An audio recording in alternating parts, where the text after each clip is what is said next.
दुनिया में सबसे ताकतवर मनुष्य कौन है? जो अकेले रहने की हिम्मत रखता है। अकेले रहने वाला व्यक्ति शेर होता है। वह परिस्थितियों से हार न मानकर परिस्थितियों को झुकाने की हिम्मत रखता है। इसलिए हम आज आपको अकेले रहने के फायदे एक कहानी के माध्यम से समझाएंगे। तो चलिए शुरुआत करते हैं। स्वार्थी यानी कि स्वयं का अर्थ। जो इंसान स्वयं का अर्थ जानना चाहता है, जो खुद को समझना चाहता है, क्या वो इंसान आपकी नजर में गलत है? हम जब भी किसी को स्वार्थी कहते हैं तो उसका मतलब तो यही होता है कि वो आदमी स्वयं का अर्थ समझना चाहता है। तो फिर वो गलत कैसे हुआ? स्वार्थी शब्द दुनिया की नजर में, समाज की नजर में एक अलग ही नजरिए से समझा जाता है। अक्सर हम अपने आसपास ऐसे बेहद से लोगों को देखते हैं जो स्वभाव से बहुत अच्छे प्रतीत होते हैं, यानी कि सब लोगों की मदद करते हैं, सबसे अच्छा व्यवहार रखते हैं। लेकिन इसके साथ हमने ये भी देखा होगा कि ऐसे लोग जो स्वभाव के अच्छे होते हैं, दूसरों की मदद करते हैं, वो दुखी भी ज्यादा रहते हैं। और जो लोग स्वार्थी होते हैं वो फलते फूलते चले जाते हैं। तो ऐसे में परमात्मा की सत्ता पर उंगली उठाना निश्चित है। लेकिन अगर ये सत्य है तो हमें कौन सा मार्ग अपनाना चाहिए? क्या हम भी दूसरों के जैसे बन जाएं? पता नहीं आप में से कितने लोग ये मानते हैं कि अच्छे लोग जीवन में बहुत दुखी रहते हैं, लेकिन इसके पीछे का सत्य क्या है? अगर हम इसके पीछे का सत्य नहीं जानेंगे, नहीं पहचानेंगे, तो कहीं ना कहीं हमारा अवचेतन मन भी बुराई की तरफ झुक जाएगा। इसीलिए अपने मन में ऐसे विचार पनपने से पहले इस बात की पूरी सच्चाई, पूरा निष्कर्ष निकाल लें, ताकि भविष्य में आपको अपने अच्छे होने पे पश्चाताप ना हो, दुख ना हो। आज की जो बौद्ध कहानी मैं आपको सुनाने वाला हूं, उसमें आपको 5 ऐसे तरीके पता चलेंगे जिसके माध्यम से अगर आप कर्म करते हैं तो आप अच्छे कर्म भी कर पाएंगे और दुखी भी नहीं होंगे। एक गांव में आनंद नाम का एक युवक रहता था। उसका भरा पूरा परिवार था। उसके 2 बच्चे थे, उसकी पत्नी थी, लेकिन उसके माता पिता इस दुनिया से चल बसे थे। इसीलिए पूरे परिवार की जिम्मेदारी उसी के कंधों पर थी। बच्चे अपनी पढ़ाई करते थे और उसकी पत्नी अपने घर गृहस्थी के कामों के साथ गाय, भैंस, बकरी इत्यादि का दूध बेचकर अपना घर चलाती थी। और आनंद पहाड़ में पत्थर तोड़ने का काम करता था। बहुत ही मेहनत भरा काम था। पूरे दिन काम करता तो रात को थक कर घर पर वापस लौटता। लेकिन इतनी मेहनत करने के बाद भी अगर आनंद को गांव का कोई भी आदमी मदद के लिए बुलाता तो आनंद कभी भी मना नहीं करता था। उसके जीवन का एक ही सिद्धांत था, अगर मैं दूसरों की मदद करूंगा तो परमात्मा मेरा साथ देंगे, परमात्मा मेरे साथ कुछ बुरा नहीं होने देंगे। आनंद अपने इस सिद्धांत का पालन बहुत ही कड़ाई के साथ करता था। वह इस सिद्धांत पर इतना विश्वास करता था कि अगर कोई बाहर का आदमी उससे मदद मांग ले तो वो अपने घर का काम भी अधूरा छोड़कर उस आदमी की मदद करने के लिए पहुंच जाता था, जिसकी वजह से उसकी पत्नी बहुत परेशान रहती थी। वो अक्सर आनंद को समझाने की कोशिश करती थी कि सबसे पहले अपना काम, अपने परिवार को देखो। 2 बच्चे हैं हमारे और फिर भी तुम दूसरों के काम करने में लगे रहते हो। अरे अपने घर को तो संभालो। अपना घर संभाल नहीं रहा, दूसरों की मदद करने चले हैं। और जब ऐसी ऐसी बातें आनंद के कानों में पड़ती तो उसके हृदय में कांटा चुभने लगता था और उन दोनों में लड़ाई झगड़ा शुरू हो जाता था। अक्सर उनके लड़ाई झगड़े का यही सबसे बड़ा कारण होता था। लेकिन ना तो आनंद अपने आप को बदल पाया और ना ही उसकी पत्नी ने उसको समझाना कभी बंद किया। इसी वजह से आए दिन उनके घर में क्लेश होता रहता था। जहां तक उस गांव वालों की बात थी तो वो आनंद के स्वभाव को जानते थे और वो जानबूझकर जो काम आसान भी होता था, जो उनके सामर्थ्य में भी होता था, उस काम के लिए भी वो आनंद को बुलाते थे ताकि उन्हें कम मेहनत करनी पड़े। कहने का अर्थ ये है कि गांव वाले आनंद के इस शिष्टाचार का फायदा उठाते थे, लाभ उठाते थे और सब पीछे से उसका मजाक उड़ाते थे, उसे बेवकूफ कहते थे। ऐसे ही समय भी तरह और एक दिन आनंद की पत्नी बहुत ज्यादा बीमार पड़ गई। आनंद से जो कुछ भी सेवा हो सकती थी उसने वो सब अपनी पत्नी के लिए किया। उसने गांव के वैद्य को बुलाकर अपनी पत्नी की जांच करवाई, लेकिन ये रोग उस वैद्य की पकड़ के बाहर था। इसीलिए उस वैद्य ने कहा कि तुम अपनी पत्नी को नगर में जाकर किसी बड़े वैद्य को दिखाओ तो तुम्हारी पत्नी की जान बच सकती है। जल्द से जल्द नगर पहुंचने की व्यवस्था करो, नहीं तो तुम्हारी पत्नी के प्राण संकट में हो जाएंगे। ये सुनकर आनंद के पैरों तले जमीन फिसल गई। उसने ये नहीं सोचा था कि उसकी पत्नी के प्राण संकट में है। वो सोच रहा था कि कोई साधारण सा रोग होगा जिसका इलाज हो जाएगा। लेकिन जब उसने वैद्य की यही बात सुनी तो वो घबरा गया। अब पत्नी को नगर तक कैसे लेकर जाएं? क्योंकि उसके पास इतना धन नहीं था कि वो अपनी पत्नी के लिए एक घोड़ा गाड़ी करके उसमें अपनी पत्नी को लिटाकर नगर में ले जा सके। उसकी पत्नी की हालत बिल्कुल चलने की भी नहीं थी, इसलिए उसे नगर पहुंचाने के लिए किसी घोड़ा गाड़ी की जरूरत थी। संयोग से उसके पड़ोसी धन्मू के पास एक घोड़ा गाड़ी थी। वो अक्सर व्यापार के लिए अपनी घोड़ा गाड़ी नगर में लेकर जाया करता था। इसीलिए आनंद के मन में विचार आया कि मैं धन्मू की घोड़ा गाड़ी ले सकता हूँ। मैं धन्मू की इतनी मदद करता हूँ, कभी उसके काम को नहीं टालता, तो वो तो मेरे काम को कभी मना ही नहीं कर सकता। और यही सोचकर वो घोड़ा गाड़ी लेने के लिए धन्मू के पास पहुंच जाता है। लेकिन धन्मू बहुत ही चालाक इंसान था। वो बिना किराए के अपनी घोड़ा गाड़ी अपने सगे संबंधियों के लिए भी नहीं ले जाता था, तो आनंद की तो दूर की बात रही। जब आनंद ने उससे घोड़ा गाड़ी के बारे में पूछा तो उसने ये कहकर उसका ये काम टाल दिया कि मेरे घोड़े बहुत ज्यादा बीमार हैं, वो शायद बच भी मुश्किल से पाएंगे। 5 दिनों से वो कुछ नहीं खा रहे, तो ऐसे में बेचारा घोड़ा गाड़ी लेकर कहा, नगर तक पहुंच पाएगा। हाँ, अगर तुम कुछ धन की व्यवस्था कर सकते हो तो मैं अपने एक मित्र की घोड़ा गाड़ी तुम्हारे लिए मंगवा सकता हूं। ये सुनकर आनंद परेशान और चिंतित हो गया, क्योंकि उसके पास धन तो था ही नहीं। इसका मतलब उसकी पत्नी बड़े नगर में वैद्य के पास इलाज के लिए पहुंच ही नहीं पाएगी। उलझन भरे हुए विचार लिए हुए जब आनंद वापस आ रहा तो उसने एक दिल दहलाने देने वाला दृश्य देखा। उसने देखा कि धन्मू के घोड़े, जो धन्मू के अनुसार बीमार थे और कुछ खा भी नहीं रहे थे, वहीं घोड़े गांव का ही एक युवक उसकी बाड़ से खोलकर बाहर ला रहा था और गाड़ी में उसको जोत रहा था। ये देखकर पहले तो आनंद को कुछ समझ में नहीं आया। उसके बाद जब आनंद ने उस युवक से पूछा तो उसने बताया कि धन्मू ने ये घोड़ा गाड़ी उसे किराए पर दी है। ये सुनकर आनंद का दिल टूट गया। उसने कभी सपने में भी नहीं सोचा था कि उसका सबसे अच्छा मित्र धन्मू उसके साथ ऐसा कर सकता है। हालांकि ये इस बात पर दुखी होने का वक्त नहीं था, इसीलिए आनंद वहां से जल्दी से लौट जाता है और गांव के ही एक सेठ के पास जाकर कुछ धन उधार लेकर धन्मू को दे देता है। धनु अपने मित्र की घोड़ा गाड़ी मंगवा देता है, जिसके बाद वो अपनी पत्नी को वैद्य के पास नगर में ले जाता है।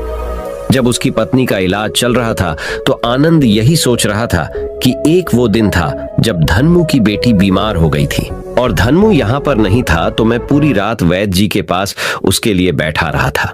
उसकी देखरेख की थी, उसकी सेवा की थी। इतने दिनों तक धन्मू नहीं आया था, तब मैं ही उसके परिवार की देखरेख किया करता था। हाय, कैसा दुर्भाग्य है ये, जिसके लिए मैंने इतना कुछ किया। उसने एक घोड़ा गाड़ी देने से मुझे मना कर दिया, और वो भी तब जब मेरी पत्नी जिंदगी और मौत के साथ खेल रही थी। कुछ देर बाद वैद्य बाहर आकर आनंद को एक बहुत बुरी खबर देता है। वो आनंद को बताता है कि उसकी पत्नी को कर्क रोग हो चुका है और इसका कोई भी इलाज नहीं है। उसके पास कुछ समय ही शेष बचा है। ये सुनकर आनंद दुखी होकर वहीं जमीन पर बैठ गया। उसकी पूरी दुनिया उजड़ने वाली थी और उसे कोई रास्ता नजर नहीं आ रहा था। कुछ समय बाद उसकी पत्नी चल बसी और अब दोनों बच्चों की जिम्मेदारी उसके कंधों पर आ गई थी। लेकिन यहाँ पर आनंद के सारे सिद्धांत टूट चुके थे, उसके सारे भरम खत्म हो चुके थे। अब उसके दिमाग में एक ही बात थी कि अच्छा, कर्म करने से परमात्मा साथ नहीं देता, बल्कि जो बुरे लोग हैं वो लोग फलते फूलते हैं, और इस बात का मैं सबसे बड़ा गवाह हूँ। ये विचार अक्सर उसके दिमाग में चलते रहते थे और इसी वजह से उसका मन धीरे धीरे संन्यस्त हो गया, देश दुनिया से दूर हट गया। और एक दिन ऐसा भी आया जब वो अपने बच्चों को अपने रिश्तेदारों के पास छोड़कर इस देश दुनिया को त्याग कर एक सन्यासी बने के लिए घर से निकल पड़ा। उसने गांव में किसी को कुछ नहीं बताया। किसी को नहीं पता था कि आनंद अचानक कहां गायब हो गया। सन्यास की दीक्षा लेने के लिए वो एक बौद्ध भिक्षु के पास पहुंचता है। बौद्ध भिक्षु उस समय ध्यान में बैठे हुए थे। ध्यान से बाहर आने के बाद वो बड़े ध्यान से आनंद के चेहरे को देखते हैं और उससे सन्यासी बनने का कारण पूछते हैं। इस पर आनंद उन्हें अपनी पूरी आप बीती सुना देता है और कहता है कि हे महात्मा, इस दुनिया से मुझे कुछ भी हासिल नहीं हुआ। मेरा मन इस दुनिया से विरक्त हो चुका है। जब अपने दोस्तों ने ही मेरा साथ नहीं दिया तो इस दुनिया में रहने का क्या मतलब, और इसी वजह से मैं सन्यासी बनना चाहता हूँ। ये सुनने के बाद बौद्ध भिक्षु ने उपदेश देना शुरू किया। उन्होंने कहा कि याद रखना बेटा, जीवन से विरक्त होकर सन्यासी बनना तुम्हें परम सुख तक कभी नहीं पहुंचा सकता, परमानंद तक कभी नहीं पहुंचा सकता। तुम दुनिया से आपने मन पर एक बोझ लेकर विरक्त हुए हो। तुम दुनिया से परमात्मा की खोज करने के लिए विरक्त नहीं हुए हो। इस भ्रम में कभी मत रहना। तुम संसार से विरक्त हुए हो क्योंकि संसार ने तुम्हें धोखा दिया, ऐसा तुम्हें लगता है। इसीलिए तुम परमात्मा पे कभी विश्वास नहीं कर पाओगे और ना ही उन पर अपनी पूर्ण आस्था बना पाओगे। इसीलिए सन्यासी होने का भी तुम पूरा लाभ कभी नहीं उठा पाओगे। सन्यासी होने का लाभ तब मिलता है जब हमारी प्रभु में, परमेश्वर में, परमात्मा में पूर्ण आस्था बन जाती है। मैं तुमसे पूछता हूं, या तुम्हारी आस्था परमात्मा में है? यह सुनकर आनंद कहता है कि हे महात्मा, मैं तो दुनिया देखकर आया हूं कि जो बुरे कर्म करता है वो फलता फूलता है और जो अच्छा काम करता है उसे कुछ भी नहीं देता। परमात्मा उसे दुखी दुख देता है। इसीलिए मैं परमात्मा पर अपनी पूर्ण आस्था कैसे बना सकता हूं? यह सुनकर उस बौद्ध भिक्षु ने कहा कि यही तो मैं तुम्हें समझाना चाहता हूं कि तुम पूरी ऊर्जा अपनी सन्यासी जीवन में लगाओ और उसके बाद भी तुम्हें फल प्राप्त ना हो तो तुम्हें कैसा लगेगा। इसीलिए किसी की भी मदद करने के लिए मैं 5 सिद्धांत तुम्हें बताता हूं। ये 5 सिद्धांत समझकर संसार में वापस लौट जाओ और संसार में एक ग्रस्त जीवन जियो। उसके बाद ही सन्यासी जीवन का उदय होता है। जब हम अपने ग्रस्त जीवन को पूर्ण रूप से समझ लेते हैं और अपनी जिम्मेदारियों का निर्वाह कर देते हैं। ये कहकर बौद्ध भिक्षु ने कहना शुरू किया कि जब भी तुम किसी की सहायता करते हो, किसी की मदद करते हो, तो उसमें सबसे पहली बात, सबसे पहला सिद्धांत जो ध्यान में रखने का होता है वो होता है कि किसी की मदद करते वक्त, किसी की सहायता करते वक्त कभी भी उससे उम्मीद मत रखना। ये मत सोचना कि आज मैंने इसकी सहायता कर दी, मदद कर दी, तो कल बदले में ये भी मेरी सहायता करेगा, मेरी मदद करेगा। अगर तुम ऐसा सोचोगे तो तुम्हें जीवन में दुखों का सामना करना ही पड़ेगा, क्योंकि एक नहीं तो दूसरा, या दूसरा नहीं तो तीसरा, कोई ना कोई तुम्हारी उम्मीद जरूर तोड़ेगा। और वास्तविकता में वो मदद या वो सहायता नहीं होती, वो हमारे लालच का ही एक रूप होता है। हम उसकी सहायता या मदद निर्भर तरीके से नहीं कर रहे हैं। हमारे मन में लालच का भाव है, हमारे मन में बदले का भाव है। हम ये सोचकर मदद करते हैं कि इसकी मदद कर देता हूं तो कल ये मेरा भी मदद करेगा। और यही लालच हमें अक्सर उन लोगों की मदद करने पर विवश करता है जो किसी ना किसी रूप में धनवान होते हैं, क्योंकि हमें लगता है कि कल ये आदमी धन के द्वारा मेरी मदद कर सकता है। और इसीलिए जिस इंसान को वास्तविकता में मदद की आवश्यकता है, हो सकता है वो गरीब हो, लेकिन हमारा मन अपने लालच के वशीभूत होकर उसकी मदद कभी नहीं करेगा। इसीलिए किसी की मदद और किसी की सहायता करने के अपने विचार को विस्तार दो। केवल एक प्रकार के वर्ग के लिए अपनी सहायता या अपनी मदद पेश मत करना, उन सब के लिए समान होनी चाहिए। जरा सोचो, एक तरफ तुम्हारा मित्र हो जिसके पास धन है, संपदा है, और दूसरी तरफ कोई गरीब औरत हो जो भूखी बैठी हुई है। तुम्हारा दोस्त तुमसे कहता है कि यार आज तो खाने के लिए अच्छे अच्छे पकवान मंगवा लो बाजार से, और दूसरी तरफ वो औरत तुमसे 2 सूखी रोटी मांग रही है, तो तुम किसकी मदद करोगे? कौन मदद का हकदार सबसे पहले है? सबसे पहले हमारा कर्तव्य बनता है कि उस औरत की भूख मिटाए, लेकिन अक्सर इंसान ऐसे नहीं सोचता।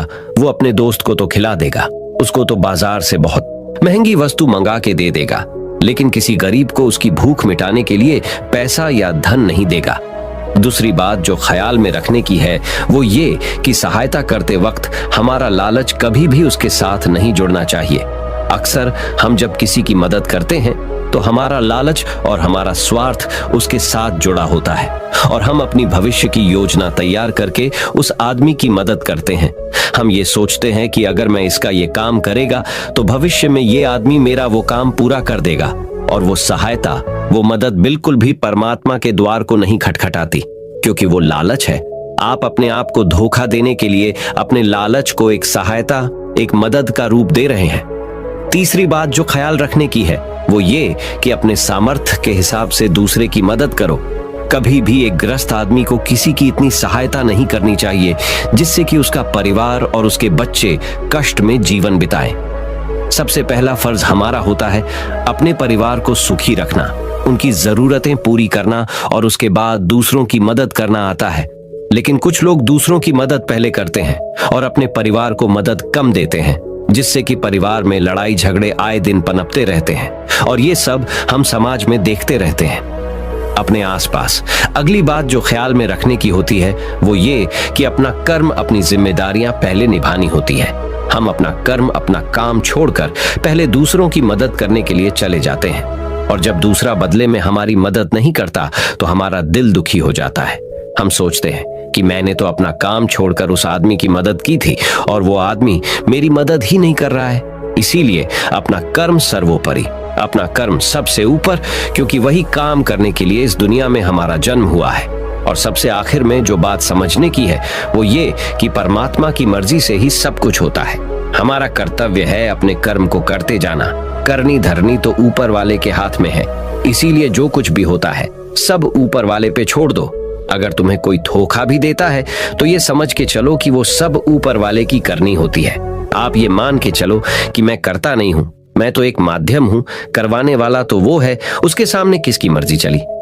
जब ये आस्था, ये विश्वास हमारे मन में पनपने लगता है तो हमारी सारी शिकायतें दूर हो जाती हैं। क्योंकि इस दुनिया में जो भी होता है अच्छे के लिए होता है, जो भी हो रहा है अच्छे के लिए हो रहा है, और जो भी होगा अच्छा ही होगा।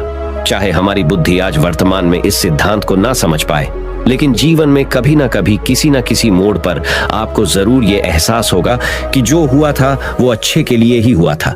इसीलिए सारी शिकायतें दूर कर दो और बस अपना कर्म करते जाओ। अपने ग्रस्त जीवन को पूर्ण रूप से जिलो और उसके बाद ही सन्यासी जीवन की नींव होती है। इसके बाद बौद्ध भिक्षु ने आनंद को कहा कि वापस अपने गांव लौट जाओ, अपनी बेटियों को वापस लेकर आओ, उन्हें पालो पोसो, अपने बच्चों को वापस लेकर आओ, दूसरी शादी कर लो, लेकिन बच्चों का पालन पोषण अच्छे तरीके से करो। ये सुनकर आनंद अपने बच्चों के साथ अपने गांव में वापस लौट आता है। गांव में किसी को खबर नहीं थी कि आनंद कहां पर गया हुआ था और वो क्या ज्ञान लेकर वापस लौटा है। लेकिन अगले दिन सुबह सुबह गांव वालों ने आनंद के चेहरे पर एक अलग ही चमक, एक अलग ही आभा पाई।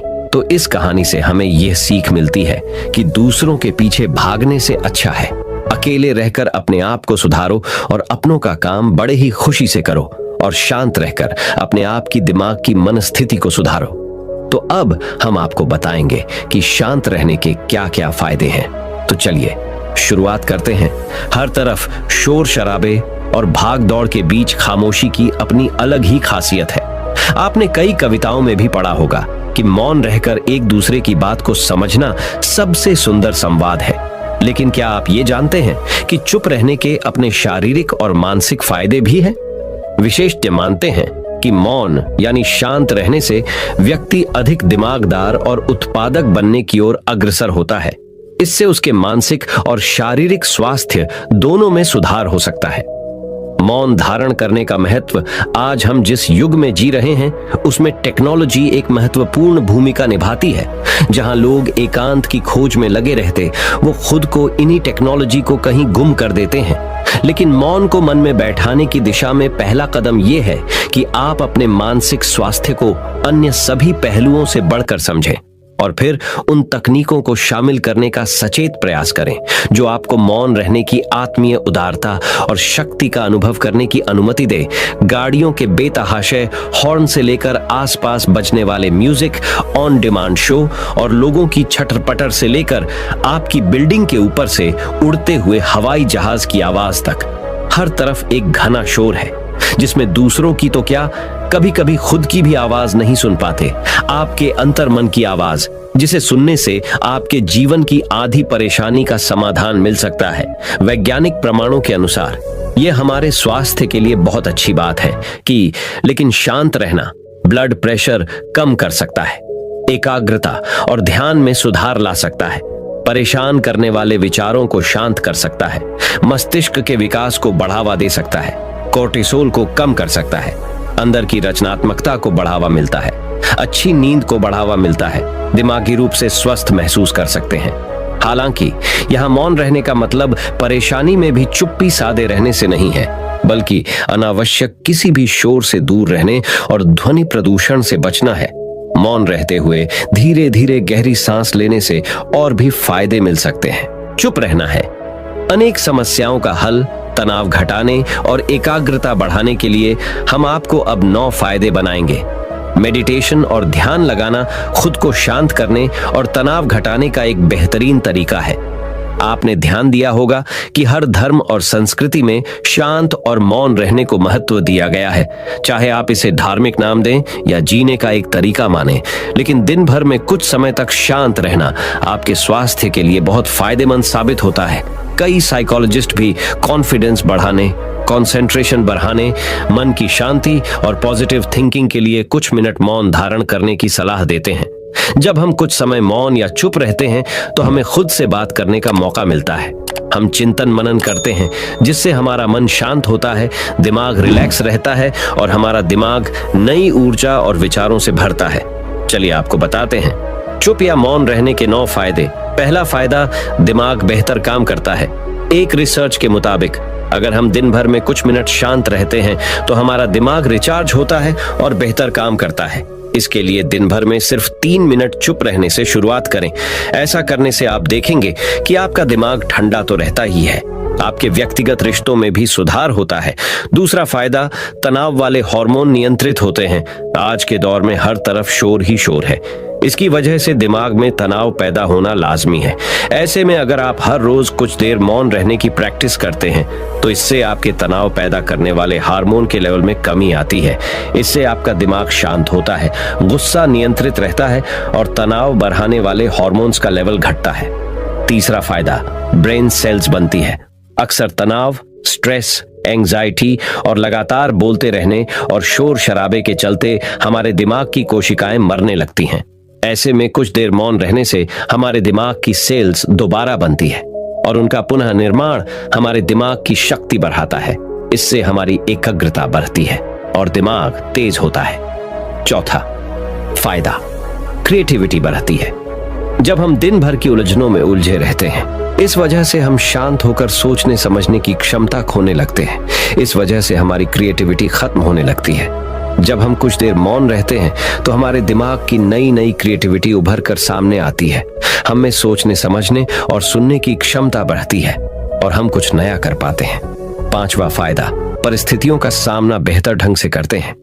एक रिसर्च में पाया गया है कि जो लोग मौन रहने की आदत डालते हैं वो मुश्किल और तनावपूर्ण परिस्थितियों से बेहतर ढंग से निकल पाने में सक्षम होते हैं। इसकी वजह यह है कि मुश्किल परिस्थिति में वो अपना आपा नहीं खोते और लॉजिक के साथ सोचने की काबिलियत रखते हैं। इस कारण वो परिस्थितियों का बेहतर सामना कर पाते हैं। छठा फायदा दिमाग के लिए है ये एक्सरसाइज। हमारे शरीर का सबसे जटिल हिस्सा दिमाग होता है। ये पूरे शरीर को चलाता है और ये हमारे सभी इमोशंस को कंट्रोल करता है। ऐसे में जरूरी है कि हम अपने दिमाग को भी व्यायाम करवाएं। जिस तरह शरीर को मजबूत बनाने के लिए शारीरिक व्यायाम जरूरी है, उसी तरह दिमाग को मजबूत बनाने के लिए उनकी ताकत बढ़ाना जरूरी है। मौन रहना दिमाग के लिए एक व्यायाम जैसा ही है और इससे दिमाग की मांसपेशियां तंदुरुस्त रहती हैं। सातवां फायदा, पॉजिटिव विचारों का संचार। मौन रहना हमारे दिमाग को पॉजिटिव विचारों से भरता है। जब हम दिमाग को बाहरी शोर शराबे से दूर करते हुए कुछ समय खुद पर केंद्रित करते हैं तो हम अपने आसपास की अच्छाइयों को बेहतर ढंग से देख और समझ पाते हैं। इसके साथ ही हम अपने आसपास और खुद के भीतर की अच्छाइयों को अप्रिशिएट कर पाते हैं। इसीलिए कुछ समय मौन रहते हुए खुद को समझना, अपने भीतर झांकना और अपने बारे में समझना एक बेहतरीन प्रैक्टिस है। आठवां फायदा, एक अच्छे श्रोता और समीक्षक। चुप रहना और कुछ समय तक खुद को स्थिर रखना आपको एक अच्छा श्रोता और समीक्षक बनाता है। ऐसा इसलिए क्योंकि जब आप चुप रहते हैं तो आप बोलने की बजाय अधिक से अधिक सुनते हैं और उसका विश्लेषण कर पाते हैं। इससे आप पूरे तर्क और वितर्कों को जानने के बाद सही फैसला ले पाते हैं। आप सभी पक्षों को सुनते, समझते और डिसीजन ले पाते हैं। चुप रहना आपके दिमाग को शांत करता है और आपको लॉजिकल समीक्षक बनाता है। नौवां फायदा, कैसे रखें खुद को। कुछ मिनटों के लिए मौन रहने के लिए लोग बहुत तरीकों का सहारा लेते हैं। कुछ भगवान के नाम का जाप करते हैं, कुछ आपके कृत्यों का विश्लेषण करते, वहीं कुछ लोग माइंडफुलनेस प्रैक्टिस अपनाते हैं। चलिए आपको बताते हैं खुद से जोड़ते हुए मौन धारण करने के कुछ आसान तरीके। माइंडफुलनेस एक बेहतरीन मेडिटेशन प्रैक्टिस है जो आपको शांत रखने के साथ ही एंजाइटी और दिमाग को कंट्रोल करने का काम करती है। इसके लिए आप ये स्टेप्स अपना सकते हैं।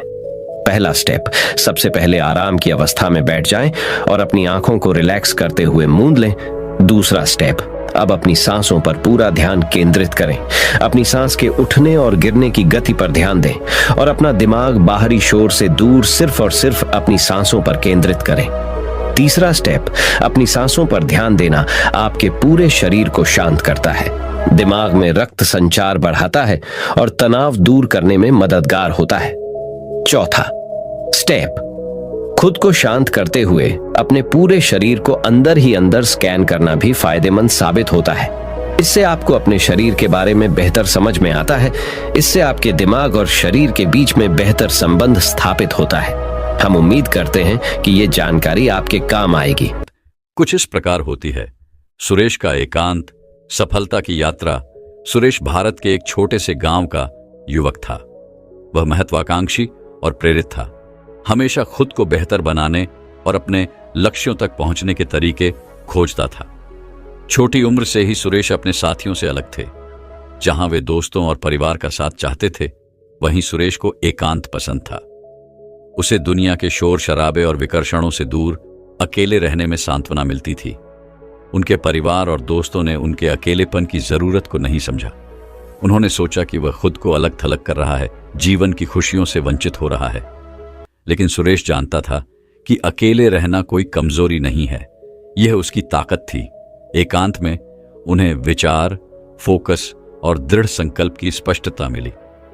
वह अपने लक्ष्यों के बारे में गहराई से सोच सकता था और अटूट दृढ़ संकल्प के साथ अपने भविष्य की योजना बना सकता था।